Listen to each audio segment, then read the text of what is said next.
Hi everyone, welcome to this week's episode of Forbes Flash. Thanks for joining us. Meet 30 Under 30 cover star Blake Griffin. You may know of him as the NBA player who was Rookie of the Year and made the All-Star team 5 times. But do you know he has a Hollywood production company? With Mortal Media, Griffin is looking to get into film, TV, and digital. Think of it as a project he can work on once he's done with his basketball career. For him, the next few years of building Mortal Media means convincing people that he's working on a passion project, not a vanity project. Read more about Griffin and our other Under 30 cover stars by checking out the hashtag ForbesUnder30.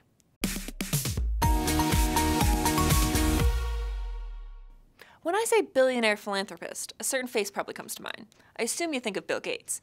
But what about the name Bill Cummings? Are you familiar with him? Turns out he's one of the biggest philanthropists in the US, and he's been under the radar for decades. Cummings is a real estate investor in the suburbs of Boston. Along with his wife Joyce, he's been building up a foundation with over $1 billion in assets and slowly giving it away, mostly to local area nonprofits.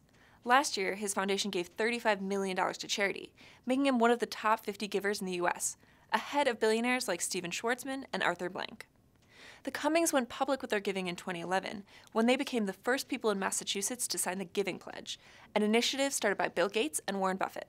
They'd already planned to give everything away they had, but deciding to go public with it was in the giving spirit as well. Quote, "We bought into the philosophy that if more people talk about what they're doing philanthropically, people would do more philanthropically," he says. And uniquely, Cummings and his wife avoid the usual signs of wealth. They fly coach, clip coupons, and will pass down nothing to their 4 children, who he says are doing just fine on their own.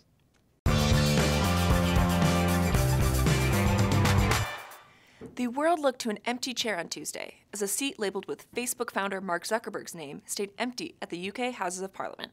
A special grand committee of 9 governments from around the world who came together in London hoped to ask Zuckerberg about the spread of fake news on his platform. But instead, they got to speak with Richard Allen, Facebook's Vice President of Public Policy for Europe.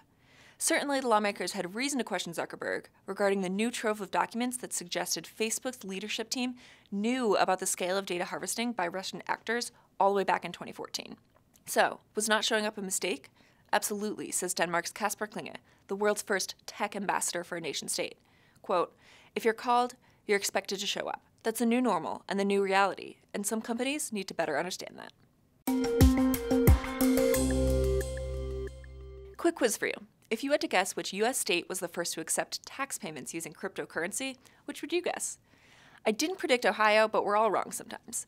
The Midwestern state is leading the charge with OhioCrypto.com, what they're calling an example of, quote, Ohio's leadership in embracing blockchain technology. For now, it's only businesses who can make their payments this way, but offering it to individuals is on the agenda. It'll be interesting to see which other states follow suit. New Hampshire, Utah, and Georgia are all trying. And as for the big guys in Washington, they don't accept crypto yet either. It's just checks, money orders, credit, and debit cards for the IRS right now.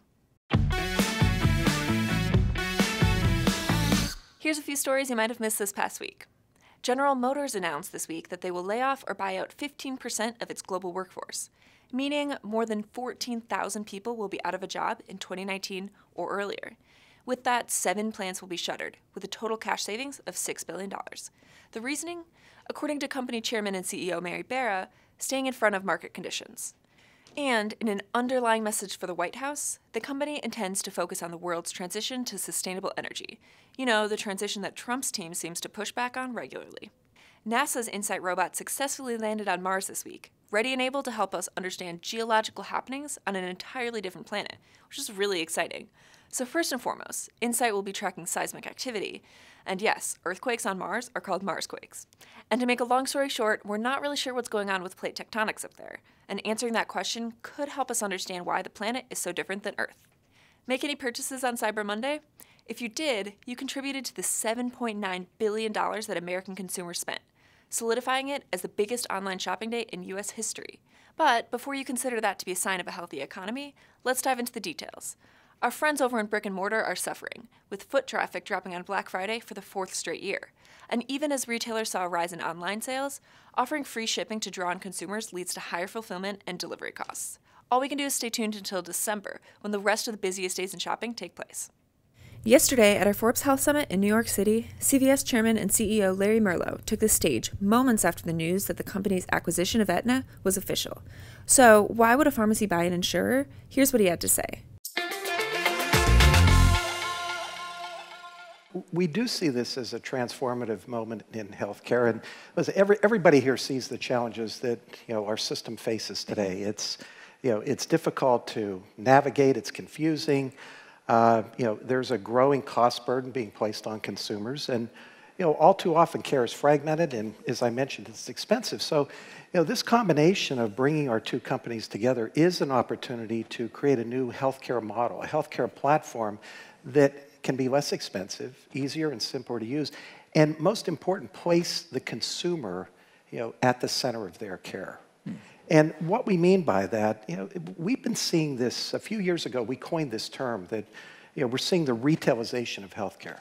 And what does that mean? Well, we think a lot of that was driven by plan designs. The high deductible plans, the consumer-directed plans that is pushing decision-making and accountability to consumers of healthcare, but yet, the tools with which to make those decisions are lagging behind the expectations of those plan designs.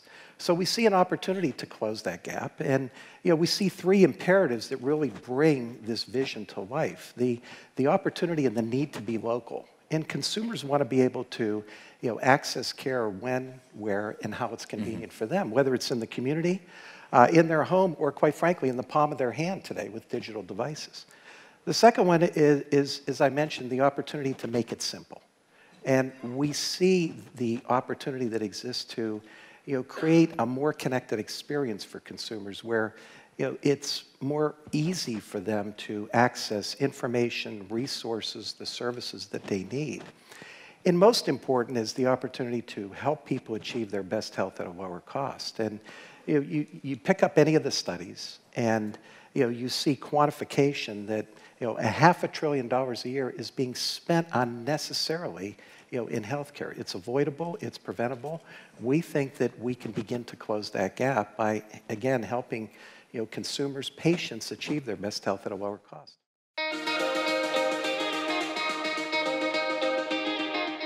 Consider making millions of dollars in a year. Now consider doing that before your 30th birthday. We put together the list of the highest paid celebrities under that age, and the dollar amounts they make will shock you. At the top of the list, controversial Forbes cover star Kylie Jenner, who earned $166.5 million in the past year, at the ripe age of 21. Selling lip kits is serious business, my friends.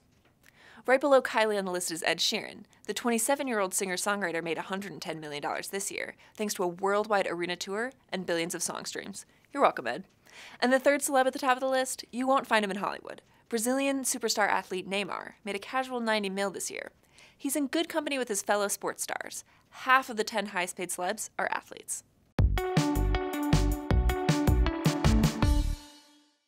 Thanks for joining us. Share your feedback using #Forbes Flash, and we'll see you next week. Tune in every Friday morning, same time, same place.